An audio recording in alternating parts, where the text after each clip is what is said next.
Salut chers partenaires, ici votre serviteur le leader Sanogo. Voilà, si c'est la première fois que vous tombez sur ma chaîne YouTube, voilà, n'oubliez pas de vous abonner et d'activer la cloche de notification. Voilà, pour ne pas manquer, n'est-ce pas, les petits tutos très intéressants que je fais sur les différents business que nous développons. Donc, sachez déjà que sur cette chaîne, tous les business que nous développons sont des business qui sont basés, n'est-ce pas, à 100% sur la blockchain, donc des business qui sont 100% décentralisés. Donc, ici, le but de cette vidéo, n'est-ce pas, c'est de montrer aux gens comment est-ce qu'on peut créer son compte MetaMask, on peut créer son compte Connecta, on peut s'inscrire sur Connecta via le portefeuille SafePal. Oui, SafePal, c'est un portefeuille vraiment que j'affectionne énormément et c'est pour cela que je fais ce tuto pour montrer un peu aux gens comment est-ce qu'on peut utiliser SafePal pour s'inscrire sur Connecta Crypto, qui est l'un des business de référence. Voilà, donc sans plus tarder, nous allons ouvrir notre SafePal. D'abord, vous allez déjà télécharger votre SafePal, l'installer, créer un compte, sauvegarder très bien les 12 mots clés et puis ensuite, vous allez ouvrir votre portefeuille maintenant. Donc, on va venir ici pour cliquer sur notre portefeuille SafePal. On clique. Voilà, je vais mettre l'empreinte pour déverrouiller. Voilà, ici, voilà comment notre portefeuille va se présenter après la création. Donc, vu que sur Connecta Crypto, nous utilisons la blockchain de Polygon, alors on va activer simplement le réseau Polygon. Voilà, parce que là, vous voyez qu'il y a plusieurs réseaux qui sont activés en même temps dans le portefeuille. Donc, pour faire cela, je viens sur tout ici. Je clique sur tout. Ensuite, je vais chercher Polygon. Voici Polygon. Alors, je clique sur Polygon. Voilà, c'est tout. Si c'est un nouveau portefeuille, ici j'avais déjà un portefeuille. Lorsque vous cliquez sur Polygon, vous allez voir que c'est le pôle seulement qui est comme monnaie dans le portefeuille. Il n'y aura pas l'USDT. Donc, pour que vous puissiez importer l'USDT, vous venez ici pour cliquer sur Gestion des devises. Vous cliquez. Ensuite, vous venez en haut ici dans la barre de recherche. Vous mettez simplement USDT. Voilà, pour faciliter la recherche. Plusieurs USDT vont s'afficher et vous, ce qui vous intéresse, c'est l'USDT Polygon. Voilà, donc le voici. Vous activez, juste vous cliquez sur le plus en face, ça va s'activer comme ça et ça va s'afficher dans votre portefeuille. Très bien. Donc maintenant, on va revenir en arrière. Voilà, donc sachez déjà que lorsque vous voulez vous inscrire sur Connecta Crypto, il faut au préalable avoir, n'est-ce pas, quelques pôles. Voilà, c'est très important parce que les pôles vont servir de frais de gaz. Vous voyez, ça va servir de frais lorsqu'on fait l'inscription. Lorsqu'on va faire des opérations, les pôles vont servir toujours de frais. Donc, sans tarder, sachez déjà que lorsque vous voulez vous inscrire sur Connecta aussi, votre parrain va vous envoyer 2 liens. OK? Voilà. Il va vous envoyer le lien, n'est-ce pas, le lien de parrainage.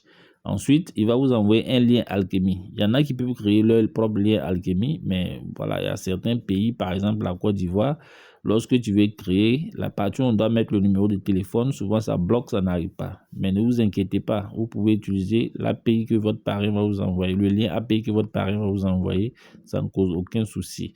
Donc, voilà, maintenant, nous allons passer aux choses sérieuses. Premièrement, la première des choses qu'il faut faire, après avoir réuni tout ce qui est ici, on va d'abord faire la configuration avec l'API, le lien API. Donc, c'est le lien API que nous allons utiliser en premier. Vous comprenez? Dans ce cas, qu'est-ce que je vais faire? Je vais aller chercher ce lien. Donc, je vais sortir carrément d'ici. Je laisse sur Telegram. Donc, voici le lien de l'API d'Alchemy. Voilà. Voici le lien de l'API d'Alchemy. Je appuie long, je copie et je retourne sur le portefeuille. Une fois ici, vous voyez c'est verrouillé, je vais déverrouiller. Une fois ici, on va cliquer sur explorer en bas. Lorsqu'on clique sur explorer, si c'est un nouveau portefeuille, vous allez voir ici, il y a un petit texte qui va s'afficher. Il y a un petit cercle que vous allez cocher dans ce texte. Ensuite, vous allez cliquer sur afficher le DApps. Voilà, si c'est un nouveau portefeuille, je dis bien. Donc ici, je vais venir ici maintenant pour cliquer dans la barre de recherche et coller, pardon. Excusez-moi, je vais en besoin. Voilà, excusez, on va récapituler. Puisque c'est la configuration avec le lien API on veut faire, on copie le lien API. Après avoir copié le lien API, vous venez ici. Excusez-moi, hein, je voulais déjà passer à l'étape de l'inscription. Ce n'est pas le cas, c'est la configuration avec l'API qu'on doit faire d'abord. On va cliquer ici. Voilà, quand on clique là, c'est les paramètres qui vont s'afficher. On va chercher paramètres des nœuds. Vous comprenez? On clique sur paramètres des nœuds. Ensuite, on va chercher polygone. Voici. On trouve polygone. On va descendre ici pour venir cliquer sur ajouter. Je clique sur ajouter. Ici, je fais appui long et je colle, n'est-ce pas, le lien. Voilà, donc, top. Je vais, attention, le lien est parti dans le mauvais endroit. J'efface. Voilà, plutôt c'est ici qu'on colle le lien. Donc, je fais appui long, coller. Et ici, si je veux, c'est facultatif. Voilà, mais pour rendre la chose plus belle, moi, je vais mettre connecta. Voilà, sinon, c'est pas obligatoire. Le nom n'est pas obligatoire. Mais moi, je mets connecta. Après, tu cliques sur d'accord. Après avoir cliqué sur d'accord, vous cliquez sur sauvegarder. Voilà, quand vous cliquez sur sauvegarder, c'est terminé. La configuration avec l'API est terminée. C'est simple. Maintenant, on revient en arrière dans le portefeuille. Maintenant, on va passer à l'étape, n'est-ce pas, de l'inscription. Donc, je vais aller copier maintenant le lien de parrainage. Voilà, que mon parrain m'a envoyé. Voilà, je cherche le lien et le voici ici. Donc, je copie le lien de parrainage de mon parrain. Je retourne tranquillement dans le portefeuille. Bon, ça sort, quand je sors, ça se verrouille. Hein. Quand je reviens, maintenant, je vais cliquer sur explorer ici en bas. Voilà, c'est en ce moment maintenant. Quand c'est un nouveau portefeuille que vous venez de créer, comme je l'ai dit, vous allez voir, il y a un petit texte qui va s'afficher.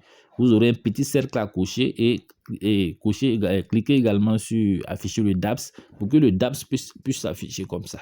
Voilà. Donc, une fois qu'on a ça, on va d'abord cliquer ici, dans la barre de recherche, et on va coller le lien. Voilà. On clique sur coller. Voilà. J'ai fait appui long coller. Une fois que je colle le lien, ils vont m'afficher tous les réseaux. Voilà. Donc, parmi ces réseaux, je vais chercher le réseau Polygon, puisque c'est sur la blockchain de Polygon que je vais. Donc, je clique sur Polygon et je patiente. Voilà. Ils vont me sortir ce message. Je vais cocher le petit cercle et je clique sur confirmer. Voilà. Et je patiente. Je patiente. Je patiente. Bien. Cette page va venir. Je clique sur d'accord. OK. Voilà. Et ils vont me demander de mettre mon mot de passe ou même mon empreinte. Puisque moi, j'ai mis l'empreinte. Donc, je vais mettre l'empreinte tranquillement. Voilà. Je viens sur cette page. Et maintenant, je vais cliquer ici sur le globe vert pour changer la langue. Voilà. Je clique ici. Et je choisis française. Voilà. Ça se met comme ça. Ici, je vais mettre non. Voilà. Et je vais mettre par exemple Sanogo. Oh, attention. Voilà. Sanogo. Ici, je mets la ciné. Voilà, comme ça. Adresse email. Ben, je mets une adresse email comme ça. Voilà. Attention. Voilà, je mets adresse arrobase gmail.com. Voilà. Ici, à droite, je mets le pays. Voilà, ici, je vais sélectionner le pays. Donc, dans la barre de recherche en haut, voilà, je vais mettre 225 pour aller plus vite. Quand je mets 225, ça sort déjà. Je viens ici pour mettre mon numéro de téléphone. Je clique et je vais mettre également 225 dans la barre de recherche. Ça va sortir. Je clique et juste derrière là, je mets mon numéro de téléphone. Je mets 07 000014. Voilà. 44. Voilà, je mets ça comme ça. Et puis, quand j'ai fini, je coche, n'est-ce pas, ce petit cercle. Quand je coche, je clique maintenant sur créer compte. Voilà. Après avoir cliqué sur créer compte, on va atterrir ici. Vous voyez, là, on me demande le nom du compte. Donc, je peux mettre un pseudo comme je veux. Je peux mettre, par exemple, Sano. Voilà, peu importe ce que vous mettez, il faudrait que ce soit en un mot. Voilà, quand je fais ça, j'enlève le clavier. Et puis je viens là, je fais terminer l'inscription. Voilà, là on me demande de confirmer. Je clique sur confirmer. Alors, si c'est un mot de passe que vous avez mis, vous mettez le mot de passe. Si c'est l'empreinte, vous mettez votre empreinte et on patiente. On patiente. Voilà. Ça va se faire maintenant. Voilà, top. Le compte, il est créé tranquillement. Donc, voilà un peu. C'est simple, c'est aussi simple que ça. Voilà. Donc, il y a déjà des vidéos qui montrent comment il faut ajouter la liquidité, comment il faut ajouter les frais de gaz et tout et tout. Voilà, ces vidéos-là existent déjà. Donc, sur ce, bye bye. À la prochaine vidéo.